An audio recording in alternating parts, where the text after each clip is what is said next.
봉독해드릴 하나님의 말씀은 역대하 12장 1절 말씀, 구약성경 671쪽입니다. 12장 1절부터 12절까지 제가 봉독해드리겠습니다.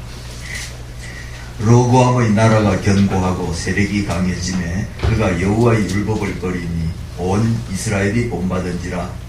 그들이 여호와께 범죄하였으므로 로보암 왕 제5년에 애굽 왕 시삭이 예루살렘을 치러 올라오니 그에게 병거가 1200대요 마병이 6만 명이며 애굽에서 그와 함께 온 백성 곧 리비아와 숫과 구스 사람이 헤아릴 수 없이 많더라.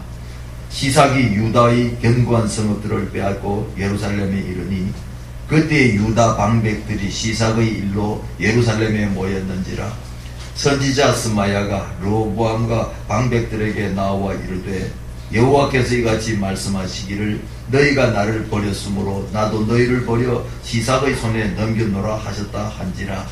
이에 이스라엘 방백들과 왕이 스스로 겸비하여 이르되 여호와는 여의로우시다 하며 여호와께서 그들이 스스로 겸비함을 보신지라. 여호와의 말씀이 스마야에게 임하여 이르시되 그들이 스스로 겸비하였으니 내가 멸하지 아니하고 저희를 조금 구원하여 나의 노를 시삭의 손을 통하여 예루살렘에 쏟지 아니하리라.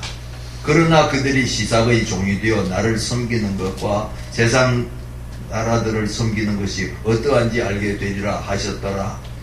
애굽 왕 시삭이 올라와서 예루살렘을 치고 여호와의 전 보물과 왕궁의 보물을 모두 빼앗고 솔로몬이 만든 금방패도 빼앗은지라. 로보암 왕이 그 대신에 노스로 방패를 만들어 국문을 지키는 경호 책임자들의 손에 맡김에 왕이 여호와의 전에 들어갈 때마다 경호하는 자가 그 방패를 들고 갔다가 경호실로 도로 가져갔더라. 로보암이 스스로 겸비하였고 유다에 선한 일도 있으므로 여호와께서 노를 돌이키사 다 멸하지 아니하셨더라. 아멘. 서양의 격언에 참호 속에는 무신론자가 없다 하는 그런 격언이 있습니다. 이 말의 의미가 무엇입니까? 사람은 누구나 견디기 어려운 힘든 어려움을 당하게 되면은 하나님을 찾게 된다는 말인데, 이처럼 사람들은 고난을 받으면 하나님을 찾기 때문에 하나님께서는 고집센 사람들과 하나님을 인정하지 않는 교만한 사람들을 깨뜨리시고 하나님을 찾도록 만들기 위해서 때때로 고난의 풀무 속에 집어던져서 낮아지게 만드시는 경우가 있습니다. 오늘 읽은 본문에도 그러한 이야기가 등장을 하는데, 그러한 과정을 통해서라도 하나님을 만나고 낮아질 수 있다면 그것도 또한 큰 은혜인 줄로 믿으시기를 바랍니다. 세상에는 겸손한 사람과 교만한 사람이 있습니다. 스스로 낮아져서 겸손한 사람이 있는가 하면은 하나님께서 낮추시니까 어쩔 수 없이 억지로 낮아진 사람이 있습니다. 그런가 하면은 누가 보더라도 교만할 이유가 있어서 교만한 사람이 있는가 하면은 교만해질 이유가 전혀 없는데도 불구하고 교만한 사람도 있다는 것입니다. 뿐만 아니라 겸손한 것 같아도 교만한 사람이 있습니다. 어떤 사람은 대화를 할 때마다 나는 아무짝에도 쓸모없는 그런 사람입니다. 나는 형편없는 사람입니다. 그렇게 말을 하는 사람이 있는데, 이것은 겸손한 것이 아니고 바로 열등감이에요. 열등감을 자신이 또 겸손이라고 착각을 하고 있는 경우도 들어 있고요. 그런가 하면 또 어떤 사람은 약한 자들 앞에서는 굉장히 강해지고 힘 있는 사람 앞에서는 낮아지는 사람이 있는데, 그것도 역시 겸손이 아니라 비굴인 것입니다. 이 비굴한 것은 바로 교만한 사람의 그 반대면으로 나타난 동전의 양면과 같은 현상이 바로 교만과 비굴입니다. 그렇다면 성경적인 의미에서 성경에서 말하는 겸손이라고 하는 것은 어떤 것을 말하느냐? 한마디로 말하면 자신의 분수를 알고 터무니없이 눈을 높이지 아니하는 것이 겸손입니다. 자신의 분수를 안다고 하는 것은 자신의 참모습과 자신의 한계를 잘 아는 것을 말하는 것입니다. 다시 말해서 내가 할 수 있는 일과 할 수 없는 일, 이것을 잘 분별하는 사람이 자신의 분수를 아는 사람인데, 이렇게 분수를 아는 사람은 터무니없이 눈을 높이지를 않는다는 것입니다. 요즘에 자주 사용하는 용어들이 있죠. 왕자병, 공주병이라고 하는 그런 말들이 있는데, 공주병이 무슨 말이에요? 왕자병이 무슨 뜻입니까? 자기 분수도 모르고 착각 가운데서 살아가면서 괜히 눈만 높은 사람을 왕자병, 공주병 환자라고 하는데, 그러니까 이런 사람들은 다른 사람들한테 따돌림을 당하고 또 인간관계 속에서 굉장히 어려움을 많이 겪게 될 수밖에 없는 것입니다.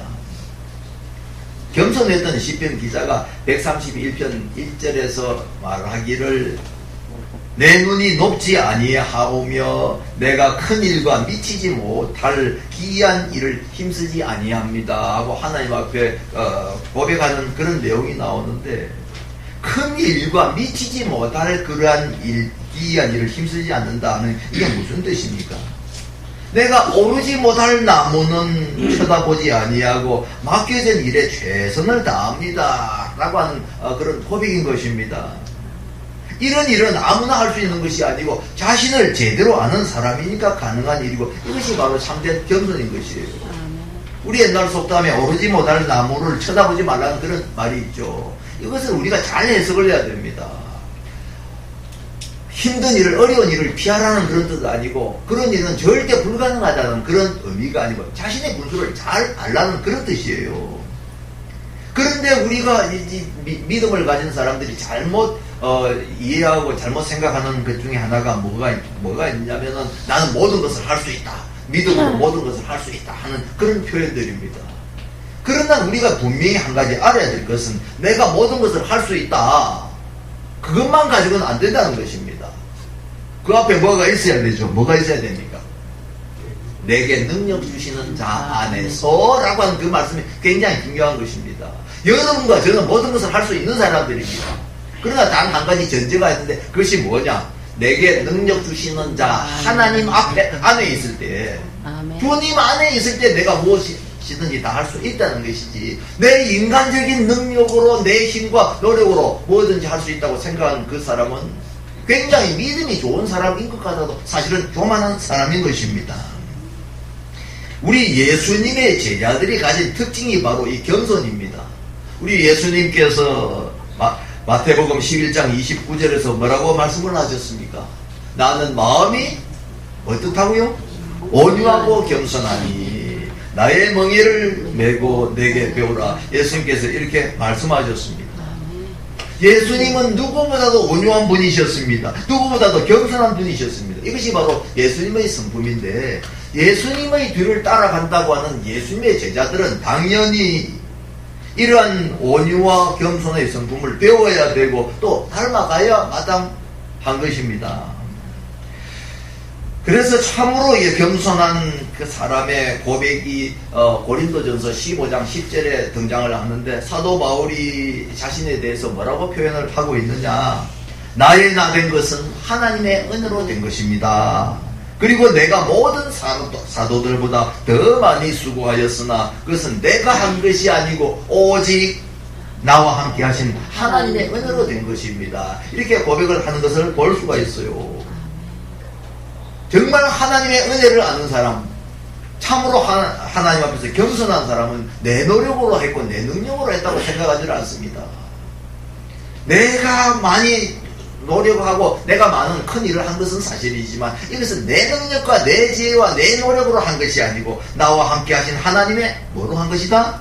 은혜로 한 것이다. 다시 말해서 하나님의 은혜가 없으면 절대로 안 되는 일이었노라고 고백을 하는 사람이 참으로 겸손한 사람인 것입니다. 우리가 이 세상에서도 천국을 누리면서 사는 방법이 있는데, 그 방법이 뭐냐? 한마디로 말하면 겸손한 것입니다. 겸손한 거예요. 마태복음 5장 3절에서 우리 예수님께서 말씀을 하셨습니다. 심령이 가난한 자는 복이 있나니 어떻다고요? 천국이 저희 것이라. 심령이 가난한 자는 천국을 누리면서 산다. 심령이 가난하다는 말이 무슨 뜻입니까? 낮아질 대로 낮아져서 가난한 마음이 되어 있는 것, 이 겸손한 사람을 말하는 것인데, 이런 마음을 가지고 살아가는 사람이 세상에서 천국을 누린다는 것입니다. 어떤 복을 누리게 됩니까? 온유하고 겸손한 자는 마음의 힘을 얻는다 그랬습니다. 마음의 힘을 얻는다. 온유하지 아니하고 성격이 굉장히 거친 사람들, 강한 사람들, 그리고 아주 교만한 이런 사람들, 세상 사는 과정이 힘들겠어요? 편하겠어요? 힘들 수밖에 없는 거예요. 가는 데마다 부딪히고 성격이 강하기 때문에 부딪히고 교만하고 이렇게 하면요.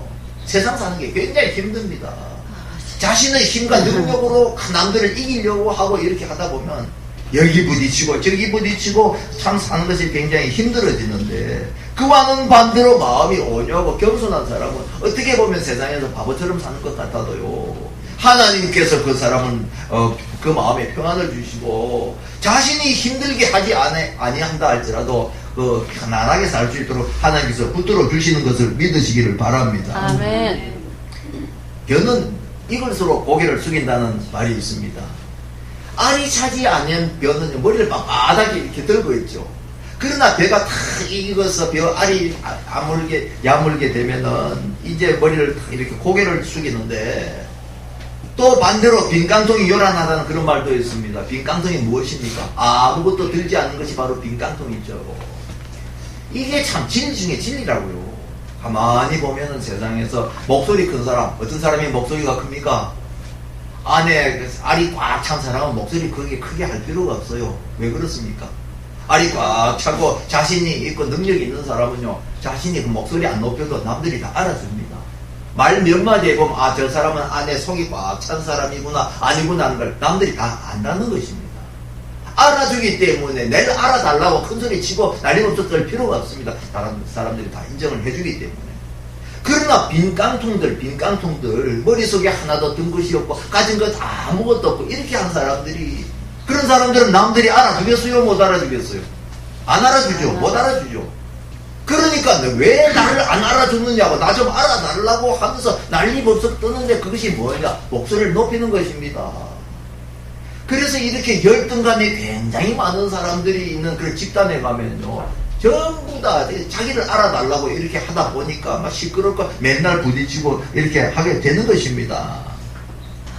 하나님과 자기를 깊이 알아갈 수 있도록 우리는 더욱더 겸손해질 수가 있습니다. 성도 여러분, 사는 곳이 피곤한 이유는 온유와 겸손이 없기 때문인 줄로 생각하고, 여러분들 모두가 예수님의 성품을 닮은 온유하고 겸손한 성도들이 되시기를 예수님의 이름으로 축원합니다. 아멘.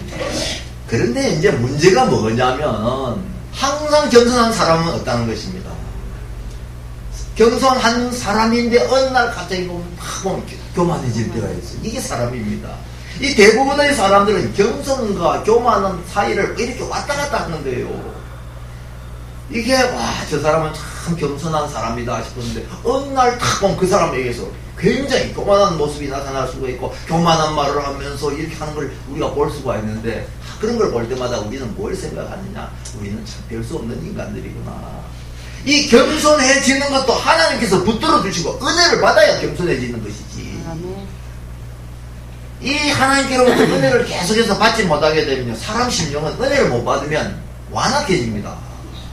그래서 예배를 통해서, 설교를 통해서 은혜를 받고 삶 속에서 하나님께서 함께 해주시는 것을 체험하고, 하나님은 나를 이렇게 사랑하시는구나, 하나님은 나를 이렇게 붙들고 계시는구나 하는 것을 체험을 하게 되면요, 마음이 아주 몰랑몰랑한 부드러운 그런 마음이 됩니다. 그런데 예배를 통해서 은혜를 못 받고 말씀을 통해서 은혜 못 받고 나의 삶 속에서 함께 하시는 하나님의 그 은혜를 체험을 하지 못하면요, 마음 땡땡해지는 거예요. 땡땡해져. 그래서 이제 자기 식대로 살려고 하고 자기 생각을 고집하려고 이렇게 하게 되는데, 그렇게 되면 사는 것이 굉장히 힘들어지는 것입니다. 겸손한 마음 유지하는 것이 굉장히 어렵고 자신도 모르는 사이에 마음이 교만해지는 경우가 굉장히 많이 있기 때문에 우리가 잘 아는 잠언 4장 23절에서 뭐라고 말씀을 하고 있습니까? 무엇보다도 마음을 지키라. 마음을 지키면 어떻게 된다고요? 생명의 근원이 이에서 남이니라. 생명의 근원, 다시 말해서 죽고 사는 것, 세상에서 복받고 살고 어리게 사는 이 모든 일들이 네 마음을 어떻게 먹느냐, 네 마음을 어떻게 지키느냐에 달려있기 때문에 네 마음을 지키라고 성경은 우리에게 이렇게 말씀을 하고 있는 것입니다. 성도 여러분, 여러분들의 마음을 잘 지키면서 사시기를 바랍니다. 아멘. 내 마음이 좀 내가 요즘 긴장이 풀려서 높아졌구나 싶으면 다시 돌이켜서 내 자신을 쳐서 또 낮추어야 되고요. 그렇게 하게 되면 하나님께서 여러분들에게 계속해서 은혜를 내려주시는데요, 우리가 마음이 굉장히 높아진 상태로 이렇게 했으면 하나님의 은혜 물줄기가 우리에게 오지를 아니합니다. 물은 위에서 높은 곳에서 낮은 곳으로 이렇게 흘러가죠. 하나님의 은혜도 이렇게 마찬가지입니다. 하나님의 은혜는 마음이 낮아진 그 심령 속으로 은혜가 내려오는 것이지, 마음이 딱 높아지고 이렇게 걸떡대면요, 하나님께서 은혜를 절대로 안 부어주시는 거예요. 오늘 읽은 이 본문을 볼 것 같으면 하나님의 율법을 떠나는 르호보암에 대한 이야기가 등장을 하는데, 우리 1절 말씀 다시 한번 함께 읽어봅시다. 르호보암의 나라가 견고하고 세력이 강해지매 그가 여호와의 율법을 버리니 온 이스라엘이 본받은지라. 이 우리가 잘 아는 르호보암은 솔로몬의 아들이었죠. 교만한 말 한마디 잘못해가지고 나라를 두둥강으로 냈던 그런 인물입니다. 그랬는데도 불구하고 하나님께서 은혜를 완전히 다 거두어가지 아니하시고 하나님께서 은혜를 베풀어 주셨습니다. 그래서 나라가 이렇게 부강해진 것입니다. 그런데 문제가 뭐냐? 나라가 견고하고 세력이 강해지니까 어떻게 했다고요? 르호보암이 세력이 강해지니까 어떻게 됐다고요? 여호와의 율법을 버렸다 그랬습니다. 다시 말해서 하나님의 말씀에 귀를 닫기 시작을 하더라는 것입니다. 또다시 정신을 못 차리고 교만해지는 것입니다. 사람이 교만해지면 그 다음에 나타나는 증세가 뭐냐? 제일 먼저 나타나는 증세가 뭐냐? 하나님의 말씀을 듣지 않는 거예요. 겸손한 사람은 하나님의 말씀을 듣습니다. 마음이 겸손하고 이렇게 하면요, 예배 드릴 때 말씀을 듣는 자세가 달라요. 오늘 하나님께서 나에게 어떤 말씀을 주시려나 기대를 하면서 말씀에 귀를 딱 기울이고 이렇게 듣는데, 마음이 높아지면요, 그 말씀이 그때부터 귀에 들려오지 아니하는 거예요. 성경을 읽을 때도 전에는 말씀 한 기절 한 기절이 나에게 주시는 하나님의 음성으로 들려왔고 그렇게 읽혀졌는데, 이 마음이 이제 교만해지면요, 하나님 말씀 성경 읽어도 민숭민숭하게 옛날에 받았던 그 은혜는 다 어디 가버리고 하나도 마음속에 닿지 않는 것입니다. 이게 이제 영적으로 병든 사람에게 나타나는 증상인데, 모르는 것이 아니라 하나님의 말씀을 알면서도 듣지 아니하는 것입니다.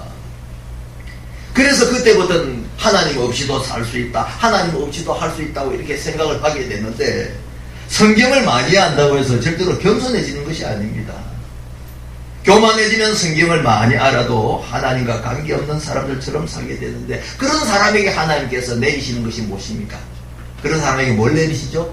징계를 내리시는 거예요. 징계라고 하는 말은 다시 말하면 매를 때린다는 말입니다. 네 요즘 마음이 많이 교만해졌네, 네 내 말 안 듣네 하면서 하나님께서 네 정신 좀 차려라 하면서 매를 때리시는 그것을 가리켜서 성경에서는 징계라고 표현을 하는 것입니다. 교만한 자를 낮추시는 하나님의 징계 방법, 크게 우리가 세 가지가 있습니다. 첫째로 무엇입니까? 재물을 거두어서 징계하시는 것입니다. 돈이 많아가지고 참 이제 돈만 믿고 살면서 걸떡대는 이런 사람들, 예수 믿는 하나님의 백성들이 그렇게 하면요, 하나님께서 그 다음에 그 돈을 싹 거두어 가버리세요.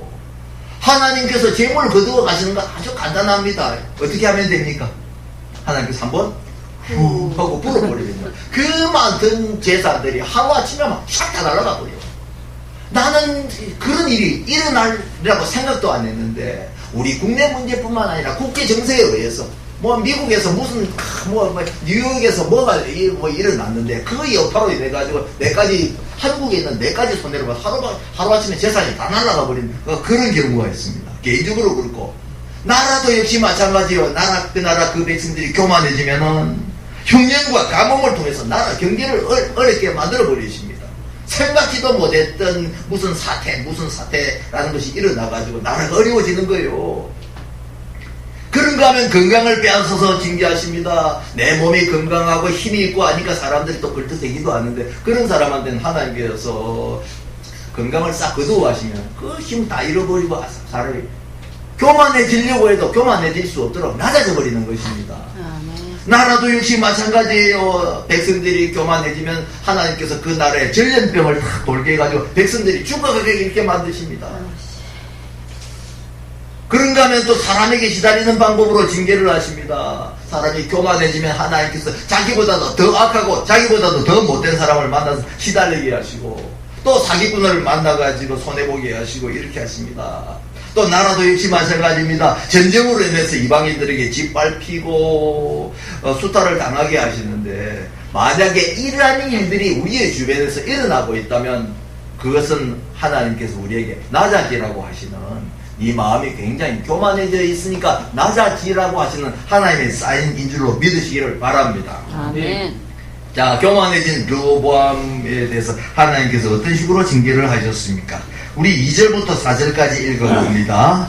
그들이 여호와께 범죄하였으므로 르호보암 왕 제5년에 애굽 왕 시삭이 예루살렘을 치러 올라오니 그에게 병거가 1200대요 마병이 6만 명이요 애굽에서 그와 함께 온 백성 곧 리비아와 숫과 구스 사람이 헤아릴 수 없이 많더라. 시삭이 유다의 견고한 성읍들을 빼앗고 예루살렘에 이르니, 하나님께서 애굽 왕 시삭이 1200대의 병거를 거느리고 6만 명의 마병, 그리고 또 주변에 있는 리비아 숲 구스 사람들을 이끌고 견고한 성읍들을 치게 하셨습니다. 시편 127편 1절을 보면은 하나님께서 함께하지 아니하시면 다수꾼의 경성함이 허사를 그렸죠. 르호보암이 지금 나라가 강성해졌다고 해서 이제 자신감이 붙어서 걸떡대니까 하나님께서 아주 간단한 방법으로 옆에 있는 다른 나라 백성들을 다 보내게 이렇게 아주 형편없이 허물어지는 모습을 우리가 볼 수가 있는 것입니다. 이렇게 짓밟히고 있는데 그 다음에는 선지자 스마야를 통해서 하나님께서 책망을 하십니다. 5절 다시 봅시다. 그때 유다 백성들이 시삭의 일로 예루살렘에 모였는지라 선지자 스마야가 르호보암과 방백들에게 나와 이르되 여호와께서 이같이 말씀하시기를 너희가 나를 버렸으므로 나도 너희를 버려 시삭의 손에 넘겨놓으라 하셨다 한지라. 유대 땅이 이렇게 짓밟히는 이유는 너희가 나를 버렸기 때문이다, 이렇게 말씀을 하십니다. 여러분, 우리가 하나님을 버린다고 한다면, 우리가 하나님을 버린다고 하는 것은 뭘 말하느냐? 그건 하나님께 매맞을 짓인 것이에요. 여태까지 하나님의 은혜로 살아왔는데도 불구하고 하나님을 버리고 등을 돌리게 되면은 그 복을 다 쏟아부리고 매맞으려고 자기 자청하는 것입니다. 하나님의 백성들이 왜 존귀해집니까? 하나님의 백성들이 무엇 때문에 사람 대접을 받고 삽니까? 우리가 잘나서 그런 것도 아니고 우리가 능력이 있고 대단한 사람이라서 그런 것이 아니고 전능하신 하나님이 우리와 함께 하시고 우리가 하나님 앞에 머물게 될 때에 우리는 사람 대접을 받게 되는 거예요. 그런데 믿는 사람들이 뭐 일이 좀 잘 돼간다고 껄떡대면서 하나님 밖으로 나가려고 한다든지 하나님 없이도 살 수 있는 것처럼 까불게 되면요, 어디 가서 이제 그때부터 그 인생은 천덕꾸리기 인생이 되는 거예요. 사람 대접 절대로 못 받습니다. 저 예수 믿는 것들 저 껄떡대는 거 봐라. 세상 사람들이 그 사람을 그때부터 깔보기 시작을 하는 것입니다. 하나님의 백성들이 하나님의 백성답게 살지 못할 때는 불신자들에게 짓밟히는 천덕꾸리기 인생이 되는데, 우리 마태복음 5장 13절을 예수님께서 뭐라고 말씀을 하셨느냐? 너희는 세상의 소금이니 소금이 맛이 만일 그 맛을 잃으면 무엇으로 짜게 하리요? 그 다음에 어떻게 된다고요? 후에는 아무 쓸데없이 밖에 버리워져서 사람에게 짓밟힐 뿐이다, 이렇게 말씀을 하셨습니다. 하나님의 백성들이 존재하는 이유, 존재 가치가 있는 이유는 세상 사람들 앞에서 제대로 살고 하나님의 영광을 드러낼 때 그 사람이 존재 가치가 있는 것입니다.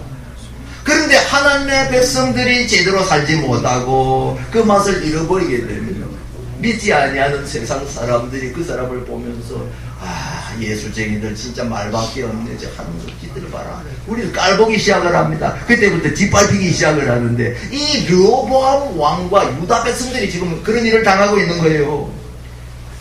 애굽의 군대에 짓밟히고 모두 다 빼앗겼습니다. 9절 10절의 말씀을 보면요, 그 왕궁을 지키는 시위대 병사들이 가지고 있던 금방패까지 다 빼앗겨가지고, 그 다음에 금방패 대신에 무슨 방패를 들고 있다고 그랬습니까? 놋방패를 들고 있다. 그만큼 형편없이 전락해버리는 거예요. 전에는 금방패 번쩍 빛나는 금방패를 들고 다 멋있게 이렇게 서 있었는데 그거 다 빼앗기고 났습니다. 구리방패가 들고 서 있다는 것은 신세가 그만큼 형편없이 되어버렸다는 것입니다. 내리막길 인생을 걷는다는 거예요. 성도 여러분, 우리가 하나님 앞에서 하나님을 잘 섬기면서 살 때 하나님께서 우리를 더욱더 높여주시지만, 우리가 마음이 교만해지고 하나님께 등을 돌리게 되면요, 우리는 그때부터 내리막길 인생을 걷는 것을 기억을 하시길 바랍니다. 아멘. 그런데 이처럼 하나님이 내리시는 징계의 손길을 느꼈을 때 르호보암 왕이 어떠한 반응을 보였느냐, 우리 6절 읽어봅니다. 이에 이스라엘 방백들과 왕이 스스로 경비하여 이르되 여호와는 의로우시다 하네. 다행스럽게도 이 르호보암 왕이 빨리 회개하고 낮아진 것입니다. 왕뿐만 아니라 그 신하들까지도 전부 다 스스로 겸비했다, 낮아졌다는 거예요. 낮아져가지고 늦게라도 지도자들이 정신을 차렸습니다. 그러면서 그들이 고백하기를 하나님은 의로우시다. 우리가 맞을 짓을 했습니다. 우리가 잘못했습니다. 하나님이 하시는 일이 옳습니다 하면서 하나님을 인정을 했다는 것입니다. 자, 이게 얼마나 이제 그래도 우리가 하나님의 앞에 징계를 받을 때도 우리가 이렇게 하나님을 인정하고 회개하기만 하면 우리가 살 길이 열리게 되는 것입니다.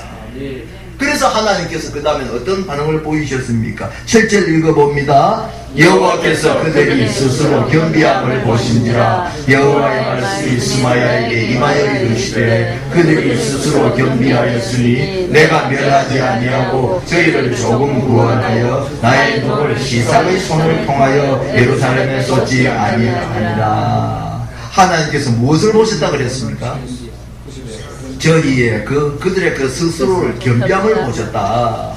낮아지는 모습, 그래도 하나님 저희들이 잘못했습니다 하면서 낮아지는 그 모습을 하나님께서 보셨다 그랬어요. 하나님은 감찰하시는 하나님이시죠. 우리가 어디서 무엇을 하는지, 어떤 일을 하고 무슨 일을 당하고 있는지, 우리의 처지와 형편이 어떤지 다 알고 계시는 하나님이십니다. 우리가 어떤 마음을 먹고 있는지 우리의 속마음까지 다 들여다보시는 그런 하나님이십니다.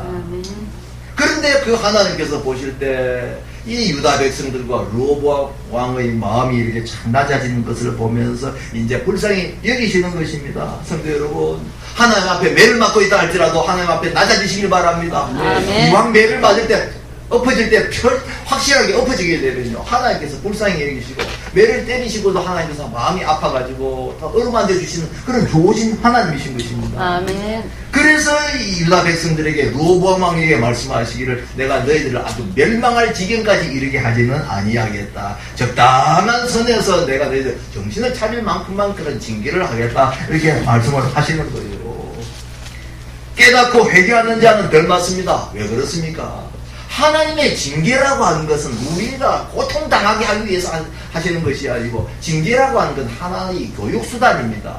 깨닫지 못하는 하나님의 백성들이 깨닫게 하시고 교만한 백성들이 낮아지게 하기 위해서 하나님께서 사용하시는 교육수단이기 때문에 우리가 빨리 깨닫고 빨리 낮아지면요, 하나님께서 더 이상 징계를 계속할 필요가 없어요. 그래서 내가 매를 맞고 있을 때도 하나님 잘못했습니다 빨리 바짝 따고 엎드리면요, 하나님께서 매를 절대 더 이상 때리지 아니하십니다. 왜? 때릴 필요가 없으니까, 깨달았으니까. 그러나 그냥은 넘어가지 아니하시고 적당한 선에서 이제 고생을 하게 하시는데, 우리 8절 읽어봅니다. 그러나 그들이 시삭의 종이 되어 나를 섬기는 것과 세상 나라를 섬기는 것이 어떠한지 알게 되리라 하셨더라. 한 가지 너희가 알 때까지, 깨달을 때까지 그 정도 선에서 내가 너희들을 징계하겠다. 그것이 무엇입니까?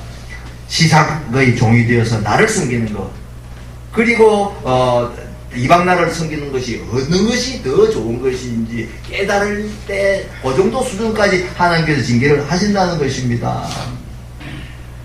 하나님께 매맞을 때 우리는 빨리 낮아져야 되고요. 그렇게 하면 한 대라도 덜 맞습니다. 그러나 이제 지혜로운 사람은, 정말로 지혜로운 사람은 겸손하기 때문에 매맞을 짓을 하질 않습니다. 보통 사람은, 어리석은 사람은 죽도록 매맞고도 깨닫지 못해요. 그렇기 때문에 예수님을 믿는다고 하는 사람 가운데서도, 하나님의 백성이라고 하는 사람들 가운데서도요, 세상에서 사는 동안 보면 정말 복을 못 받고 맨날 평생 동안 하나님 앞에 매만 맞고 사는 그런 사람이 있어요. 하나님께서 복을 좀 주시려고 다 이렇게 준비를 하셨는데 이제 좀 정신이 차렸는가 싶으면 또 교만한 소리하고 교만한 짓을 하면 하나님께서 아이고 안 되겠다, 니 아직 멀었다 싶어 복을 싹 거두어가 버리시고 평생 동안 그렇게 힘들게 사는 것입니다. 굉장히 미련한 성도예요. 그런 이름은 성도지만 그 사람은 굉장히 미련한 성도입니다. 그러나 보통 사람들의 경우는 어떠냐? 하나님께 매를 맞으면 아이고 내가 하나님께 매 맞는구나 정신을 차립니다. 그런 사람은 보통 사람들이에요. 그러나 지혜로운 성도는 어떤 사람입니까? 따라합시다. 매 맞을 짓을 하지 아니하는 사람입니다. 매 맞을 짓을 하지 아니하는 사람. 지혜로운 사람은 매 맞을 짓을 안 하는 사람이에요. 그래서 참 우리가 이 가만히 보면 이 성도들 가운데서 진짜 다양한 계층의 사람들이 있는데 지혜로운 성도들이 있더라고요. 우리 사람의 눈으로 볼 때도 참 예뻐. 우리 사람의 눈에 볼 때도 그렇게 예쁘니까 하나님께서 보실 때 얼마나 예쁘시겠어요. 하나님의 눈치를 살살살살 보면서, 여러분 사람 눈치 보는 게 중요한 것 아니고 하나님 눈치 보는 게 중요한 것입니다. 하나님께서 나에 대해서 화가 나셨는가 기뻐하시는가 눈치를 보면서 하나님이 좀 섭섭하게 생각하신다 싶으면 정신을 딱 차리고 또 이렇게 하면요 하나님 얼마나 기뻐하시겠어요. 그런 사람은 굉장히 지혜로운 사람이고, 그런 사람은 매를 맞지 않는데, 매를 맞지 않을 뿐만 아니라 그런 사람에게는 하나님께서 복을 주시는 것을 믿으시기를 바랍니다. 아멘. 어떤 복을 주십니까? 첫째로 하나님께서 붙들어 주십니다.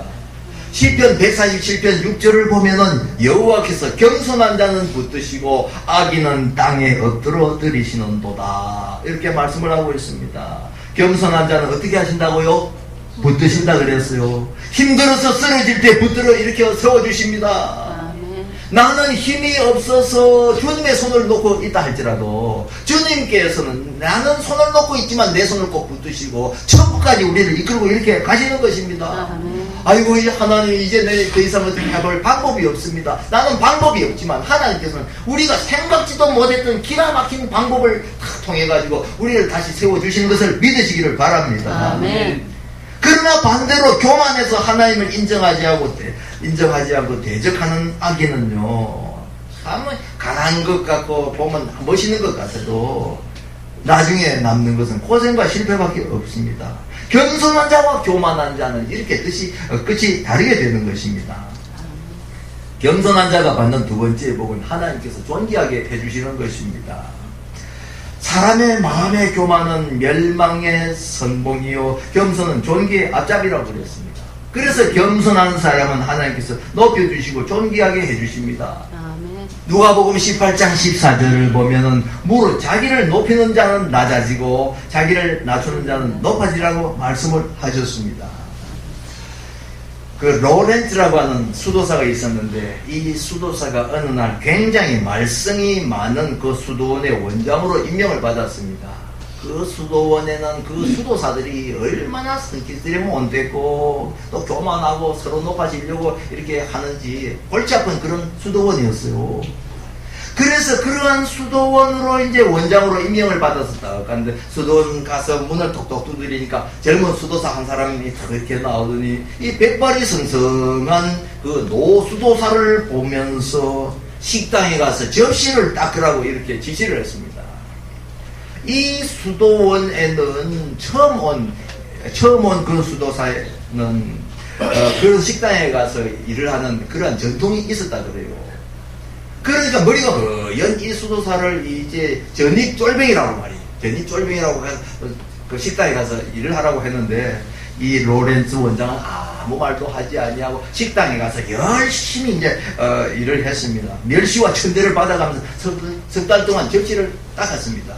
그런데 석 달 후에 이제 감독이 나왔어요. 감독이 다 와가지고 수도원을 둘러보고 있는데, 그 젊은 수도사들이 이제 감독 앞에서 쩔쩔매지요. 쩔쩔매면서 막 이제 잘 보이려고 그렇게 하는데, 감독이 질문을 합니다. 원장님은 어디 가셨는가? 원장님은 아직 안 오셨는데요.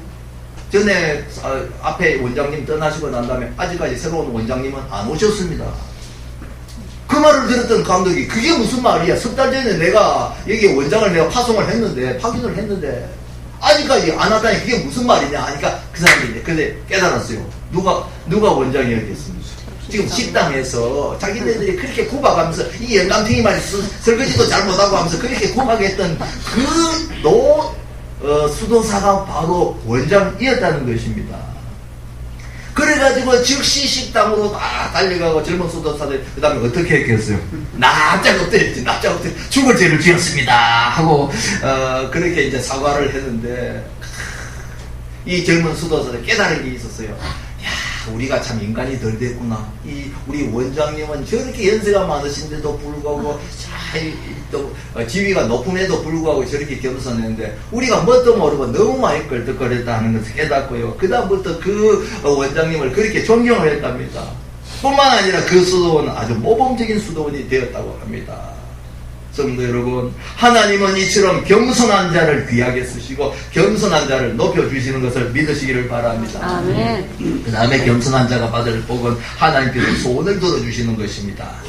시편 107편, 시편 17절을 보면은 주는 겸손한 자의 소원을 들으셨으니 저희 마음을 예비하시며 귀를 기울여 들으셨다 하는 그런 말씀이 나옵니다.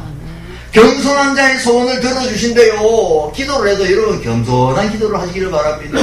기도를 해도 아주 교만한 기도를 하고 욕심을 해도 땡땡봉신 그런 기도하면 하나님께서 그 기도를 들으시면서 뭐라고 말씀하시겠어요? 아직 멀었다. 아직 멀었다. 그러나 우리가 겸손한 기도 하나님 들으시기에 굉장히 기뻐하실 만한 예쁜 기도를 하면 하나님께서 네 어떻게 그래 기도를 예쁘게 하노 하면서 큰 복을 들어주시고 구한 것 이상으로 응답해 주시는 것입니다. 아멘. 성경에서 그런 기도 응답 받은 사람이 있죠. 누구입니까? 솔로몬이죠. 솔로몬이 젊은 나이에 왕이 딱 되었을 때 하나님께서 네 무엇을 원하느냐 구하라 그러면 내가 뭐든지 이루어 주겠다 이렇게 말씀을 하셨을 때 이 솔로몬 왕이 무엇을 하나님 앞에 구했습니까? 하나님, 저는 어리고 경험이 없기 때문에 이 나라를 다스릴 그런 지혜가 없습니다. 그러니까 다른 거 필요 없고 저에게 지혜를 주십시오. 이렇게 하나님 앞에 기도를 했더니 그 기도를 하나님께서 어떻게 생각을 하셨다고요? 하나님의 마음에 맞았다. 성경에 이렇게 기록되어 있어요. 하나님의 마음에 꼭 드는 그런 기도였더라는 것입니다. 그러니까 하나님께서 감동을 받으셨어요.